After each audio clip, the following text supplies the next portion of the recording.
Hello, இந்த பொங்கலுக்கு நம்ம எல்லாருமே கரும்பு வாங்கியிருப்போங்க. கரும்பு இல்லாத பொங்கலே இல்லைன்னு கூட சொல்லலாம். அந்த கரும்பை வச்சு வீட்டில் மிக்ஸி ஜாரில் 10 நிமிஷத்தில் கடைகளில் வாங்கக்கூடிய கரும்பு ஜூஸை நம்ம வீட்டில் எப்படி செய்கிறதுன்னு தான் பார்க்க போகிறோம். நிறைய ஹெல்த் பெனிஃபிட்ஸ் இருக்கிற இந்த கரும்பை எப்படி ஜூஸ் போடுறதுன்னு பார்க்கலாம். கரும்பு ஜூஸ்க்கு முதல்ல கரும்பு நல்லா ஃப்ரெஷ்ஷாக இருக்கணும். கரும்பு காஞ்சிடக்கூடாது. அப்போ தான் நமக்கு நிறைய ஜூஸ் கிடைக்கும். ஒரு துண்டு கரும்பு இது மாதிரி வெட்டிட்டு நல்லா கழுவிட்டு ஒரு கத்தியை வச்சு இந்த எட்ஜில் மட்டும் அப்படி பேத்தி எடுத்தோம்னா இந்த கரும்போட தோல் மட்டும் அழகாக நீங்கி வந்துடும். இது போல் தோலை எல்லாத்தையுமே செதுக்கிட்டு நான் நீக்கினதுக்கப்புறம் காட்டுறேன் பாருங்கள். இப்போ கொஞ்சம் கூட கரும்புல தோலே இல்லை. இந்த கரும்பு துண்டை இப்போ நம்ம குட்டி குட்டி பீசஸாக கட் பண்ணி எடுக்க போகிறோம். முதல்ல ரவுண்ட் ஷேப்புக்கு கட் பண்ணுங்க.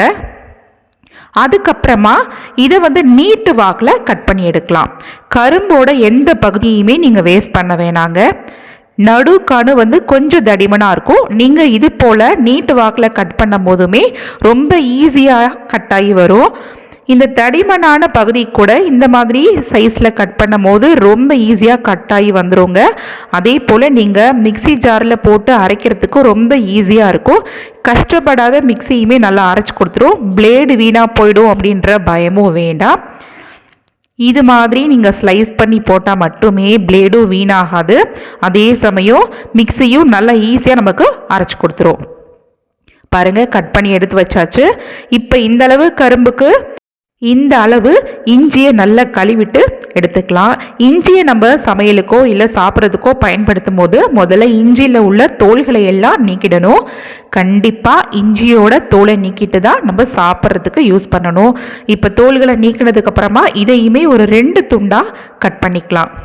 நம்ம எடுத்த இந்த கரும்பு துண்டுக்கு இந்த அளவு இஞ்சி போதுமானதாக இருக்கும். இப்போ இந்த கரும்பு துண்டு, இந்த இஞ்சி துண்டு, இது எல்லாத்தையுமே ஒரு மிக்ஸி ஜாரில் சேர்த்துக்கலாம். இப்போ இதில் கொஞ்சம் கூட தண்ணியே சேர்க்காம இதை மட்டும் நம்ம நல்லா நைஸாக அரைச்சிட்டு ஒரு ஃபில்டர் வச்சு இந்த சாறை மட்டும் தனியாக வடித்து எடுத்துக்கலாம். பாருங்கள், கரும்பு நல்லா ஃப்ரெஷ்ஷாக இருக்கவே நிறையவே ஜூஸ் கிடச்சிருக்கு. இந்த மாதிரி ஒரு ஸ்பூனை வச்சு நல்லா ப்ரெஸ் பண்ணி விட்டாலே சாறு எல்லாமே நமக்கு ஃப்ரெஷ்ஷாக இந்த பவுலில் கலெக்ட் ஆகிடுங்க. இனி இந்த சக்கை நமக்கு தேவையில்லை. பாருங்கள், இதில் கொஞ்சம் கூட சாரே இல்லை. இப்போ இந்த சக்கையை நம்ம டிஸ்போஸ் பண்ணிக்கலாம். நமக்கு தேவையான ஃப்ரெஷ்ஷான கரும்பு ஜூஸ் மட்டும் கிடச்சிருச்சு. இப்போ இது கூட ஒரு 1/2 மூடி அளவு லெமன் பிழிஞ்சுக்கிறேன். நீங்கள் லெமன் சேர்த்து சாப்பிட்றதா இருந்தால் சேர்த்து சாப்பிடுங்க. இல்லை எனக்கு லெமன் ஒத்துக்காதுன்னா ஸ்கிப் பண்ணுங்கள். இருந்தாலுமே நீங்கள் லெமன், இஞ்சி இது 2ம் சேர்க்கும் போது இந்த கரும்பு சாறு ரொம்பவே சுவையாக இருக்கும்.